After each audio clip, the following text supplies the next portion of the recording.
Hello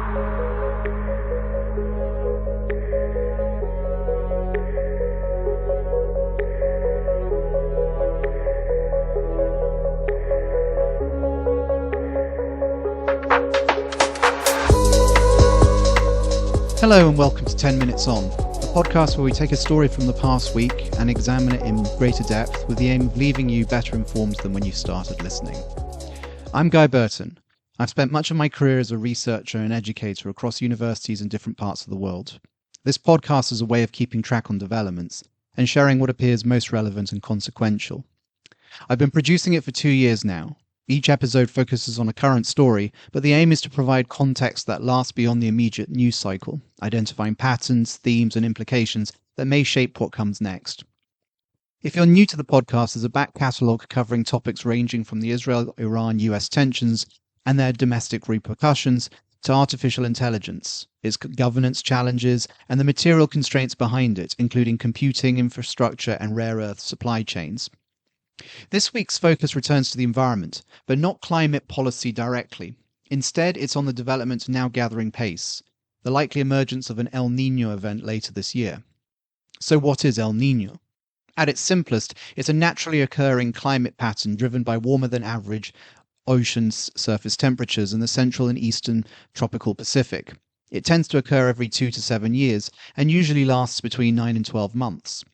Meteorologists begin detecting its early signals around April, with confirmation typically by June. Its effects generally peak towards the end of the year, between October and February.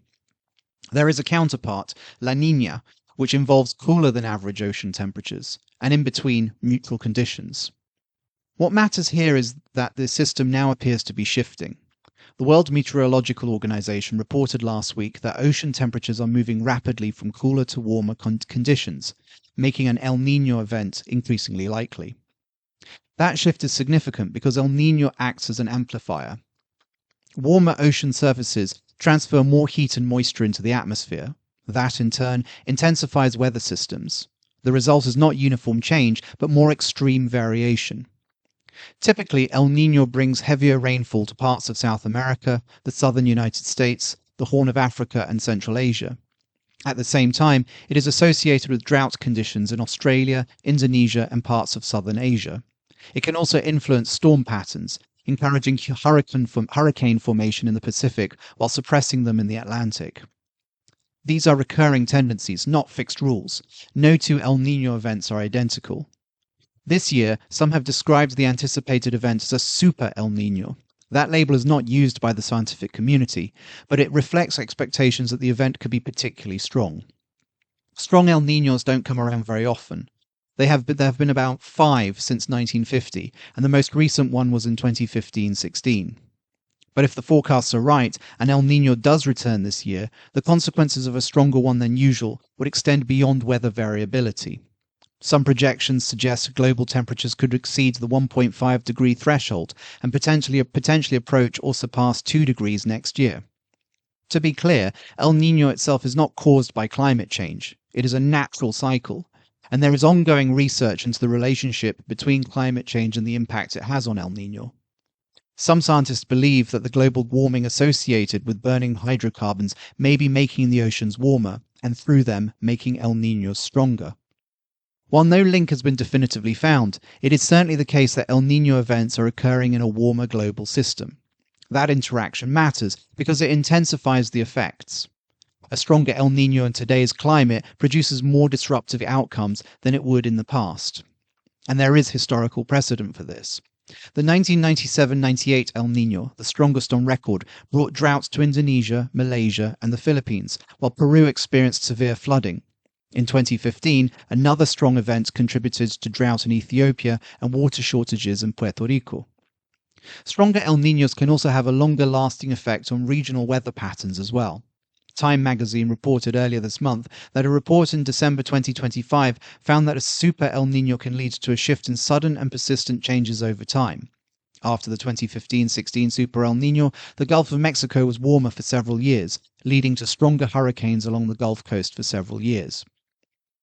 Across the 20th century, there were 26 recorded El Niño events. In this century alone, there have been 7 so far, including the most recent in 2023-24, which coincided with the hottest year on record. Looking ahead, forecasts are increasingly confident about El Niño returning. The International Research Institute for Climate and Society at Columbia University estimates a 70% chance of El Niño developing by June, rising to 94% likelihood that it will persist through the end of the year. The World Meteorological Organization is expected to refine its assessment in its next report and tell us whether or not it's going to happen. But the environmental dimension is only part of the picture. El Niño has measurable economic consequences.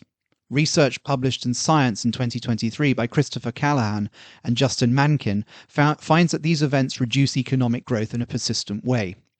The 1997-98 event alone is estimated to have cost up to $5.7 trillion globally.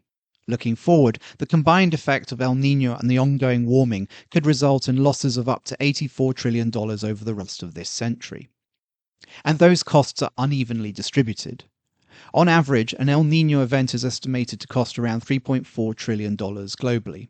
But a 2017 study by Sarah Smith and David Ubilava found that economic growth can fall by about 2% following such shocks, and that the impact is roughly twice as large in tropical regions as opposed to temperate ones.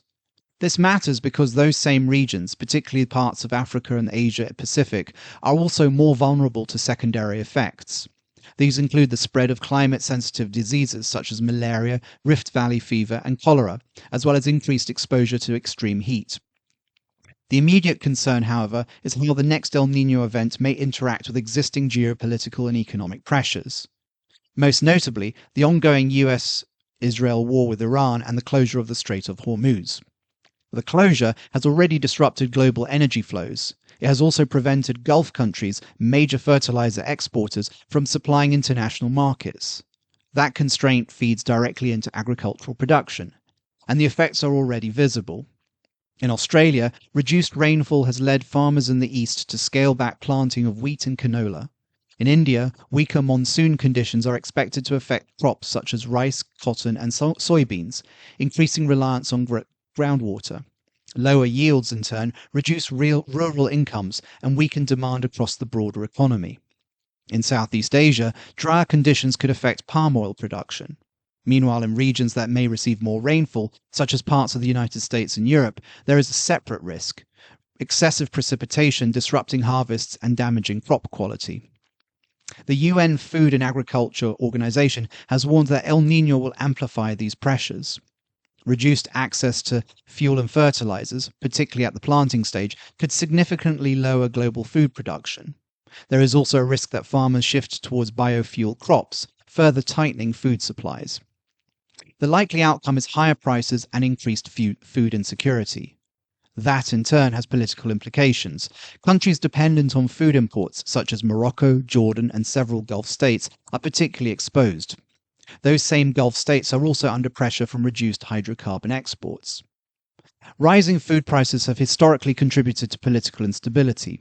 They were one of the factors leading up to the Arab uprisings in 2011. In Iran, existing water shortages have already generated public frustration, conditions that could worsen under prolonged drought. So what emerges is not a single crisis, but an interaction of pressures: climate variability, economic disruption, and geopolitical conflict reinforcing one another. Looking ahead, this may force governments to reassess both energy and food security strategies. That could involve investment in renewable energy, reduced dependence on chemical fertilizers, and efforts to build more resilient supply chains. But those are longer-term adjustments. In the short term, the outlook is more constrained. The global economy is already under strain from energy disruption linked to the Iran conflict. Recent projections, including those from the IMF that I talked about a couple of weeks ago, point to significant uncertainty depending on how the conflict evolves, whether it is short or protracted, but all point to lower levels of economic growth and higher inflation this year. What is becoming clearer now is that those projections may have underestimated the environmental dimension. El Niño does not create these underlying vulnerabilities, but it does intensify them, and that is the key point. It is not just a weather event, it is a multiplier of risk, of instability, and of existing structural weaknesses. Its effects will be felt not only in temperature and rainfall, but in food systems, public health, and economic performance. So that's where I'm going to leave it for this week. I'll be back in 2 weeks' time. Next week, I'm going to be in London on a research trip for a book project that I'm working on, so there won't be a new episode. In the meantime, there's a substantial back catalogue if you're looking for something else to listen to. And before I go, a brief request. If you found this episode useful, leaving a review on your podcast platform does make a difference. It helps improve the visibility. And if you'd like to get in touch with feedback or suggestions for future episodes, you can reach me via Blue Sky, LinkedIn, or through my website at www.guyburton.net. So until next time, thank you and goodbye.